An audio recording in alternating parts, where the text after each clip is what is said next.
নমস্কার বন্ধুরা, তোমরা সবাই জানো যে পশ্চিমবঙ্গে যারা শিক্ষিত বেকার যুবক যুবতী তাদের জন্য এক ভয়ঙ্কর সময় সামনে এসেছে।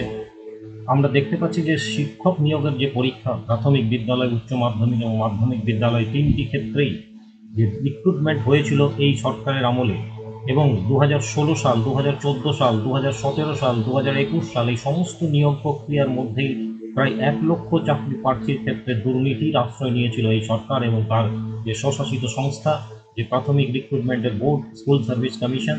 এরা প্রত্যেকেই দুর্নীতি, এবং শিক্ষামন্ত্রী থেকে শুরু করে এই স্বশাসিত সংস্থার যারা হেডে ছিলেন, মাথায় ছিলেন, তারা প্রত্যেকেই কিন্তু দুর্নীতির সঙ্গে যুক্ত ছিলেন এবং কোটি কোটি, কয়েকশো কোটি টাকা আত্মসাৎ করেছেন। এবং অলরেডি কিন্তু প্রাক্তন শিক্ষামন্ত্রী জেলে রয়েছেন, তিনি এখনো জামিন পাননি, কিন্তু তার সাকরেদরা জামিন পেয়ে গেছেন। এরই মধ্যে আমরা দেখলাম যে কয়েকদিন আগে স্কুল সার্ভিস কমিশনের যে নবম, দশম এবং একাদশ, দ্বাদশ শ্রেণীর যে শিক্ষক শিক্ষিকা নিয়োগ হয়েছিল এবং যে নন টিচিং স্টাফ নিয়োগ হয়েছিল, সেখানে কিন্তু ব্যাপক দুর্নীতি হয়েছিল এবং 25,753 জনের চাকরি কিন্তু মহামান্য সুপ্রিম কোর্টের নির্দেশে বাতিল হয়ে গেল।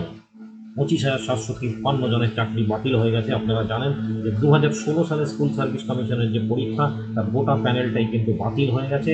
সুপার নিউমারারি পোস্ট থেকে শুরু করে, সাদা খাতা জমা দেওয়া থেকে শুরু করে বিভিন্ন ধরনের অভিযোগ ছিল এই চাকরির প্যানেলটাকে নিয়ে। তাই বিচারকরা যোগ্য অযোগ্য এই যে পার্থক্যটা, কারা যোগ্য, কাদের কাছ থেকে টাকা নেওয়া হয়েছে, অযোগ্যদেরকে চাকরি দেওয়া হয়েছে, এই পার্থক্য কিন্তু রাজ্য সরকার স্কুল সার্ভিস কমিশন করে দিতে পারেনি। বারবার বলা সত্ত্বেও প্রায় 3-4 বছর ধরে এই মামলা চলল কলকাতা হাইকোর্ট থেকে সুপ্রিম কোর্টে, কিন্তু তবুও সুরাহা করল না এই রাজ্যের সরকার এবং তার সেই স্বশাসিত সংস্থা স্কুল সার্ভিস কমিশন। এবং এই 25,753 জনের চাকরি কিন্তু চলে গেল। এর মধ্যে আমরা দেখতে পেলাম দু একটা ক্ষেত্রে আত্মহত্যার চেষ্টা হয়েছে, কারো ক্ষেত্রে বৃদ্ধা মা, তিনি এই চাপ নিতে পারলেন না, এই টেনশন নিতে পারলেন না, তিনি মারা গেলেন। এরই মধ্যে কিন্তু আরেকটি ভয়াবহ দুর্বিষহ ব্যাপার নেমে আসছে। 36,000 যে প্রাথমিক মামলা, সেই মামলার কিন্তু শুনানি সোমবার, আগামীকাল কিন্তু কলকাতা হাইকোর্টে উঠবে।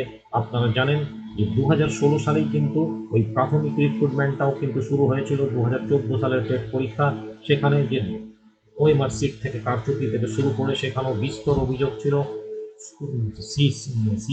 CBI, central bureau of investigation এবং এনফোর্সমেন্ট ডিরেক্টরেট অর্থাৎ ইডি, এরা প্রত্যেকেই কিন্তু তদন্ত করছিল নিজস্বভাবে এবং কলকাতা হাইকোর্টের নির্দেশে। এবং আপনারা জানেন যে এই এক ধাক্কায় যে চাকরিগুলো গেল, তারপরে প্রাথমিকেরও কিন্তু একটা ভয় নেমে আসছে।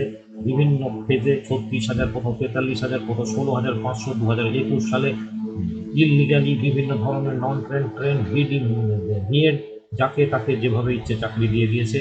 এবং আজকে সেই পরিবারগুলো আজকে কিন্তু একটা রাস্তায় নেমে গেছে। তাদের কিন্তু প্রাণ সংশয়ের একটা জায়গা দেখা দিয়েছে। তারা কীভাবে সংসার চালাবে, তারা যে লোন নিয়ে বাড়ি করেছে, বিভিন্ন রকম কাজ করছে, চিকিৎসা চালাচ্ছে কেউ এই চাকরির বেতনের থেকে, তাদের আগামী দিনে ভবিষ্যৎ কী হবে এই রাজ্য সরকার বলতে পারছে না। তাদের এই দুর্নীতি, তাদের এই ধরনের কাজকর্মের জন্য আজকে সাধারণ মানুষ যারা তাদেরকে ভোট দিয়ে এই সরকারে নিয়ে এসেছিল, তাদের কিন্তু একটা জীবন সংশয়ের জায়গায় তারা এসে গেছে। সোমবারে কিন্তু এই 36,000 প্রাথমিক যে দুর্নীতির মামলা, এই 7ই এপ্রিল কিন্তু বিচারপতি সৌমেন সেন এবং বিচারপতি অজয় কুমার মুখোপাধ্যায় যে ডিভিশন বেঞ্চে এই সংক্রান্ত মামলাটি কিন্তু ভিজিটেড হয়েছে এবং এই মামলাটি শোনা হবে সেদিন। এবং এই দুর্নীতির যে মামলা, এই মামলায় জানেন আপনারা এই 36,000 যে এই যে মামলাটা চলছে, এই 36,000 চাকরি অলরেডি বাতিল হয়ে গেছে। এই 36,000 চাকরি অলরেডি বাতিল করে দিয়েছিলেন তৎকালীন বিচারপতি অভিজিৎ গঙ্গোপাধ্যায়। তিনি কিন্তু এই চাকরি বাতিল করে দিয়েছিলেন। এবং এই যে 2014 সালের যে প্রাথমিক ডেটে ওএমআর সিট নষ্ট এবং তারপরে বিভিন্ন ধরনের যে কারচুপি, সাদা খাতা থেকে ওএমআর সিট ব্ল্যাঙ্ক থেকে চাকরি দেওয়া, এই সব কিছু মিলে কিন্তু প্রায় 60,000 শিক্ষক, এবং 2016 সালে চাকরি পাওয়া, 17 সালে যাদের অ্যাপয়েন্টমেন্ট হয়েছিল সেই 32,000 শিক্ষক, তারপরে আরও ফেজে বিভিন্ন ধরনের ফেজে শিক্ষক নেওয়া হয়েছে, লকডাউন পিরিয়ডে শিক্ষক নেওয়া হয়েছে। এই সমস্তদেরই কিন্তু ভাগ্য ঝুলে রয়েছে। আগামী দিনে তাদের চাকরি চলে যাওয়ার সম্ভাবনাটাই বেশি। এটা আমাদের ভাবতে সত্যি খুব খারাপ লাগছে যে পশ্চিমবঙ্গের অজস্র বেকার যুবককে নিয়ে এই রাজ্যের সরকার যে তাদের জীবন নিয়ে খেলা করছে, এর কিন্তু একটা সুরাহা দরকার আগামী দিনে।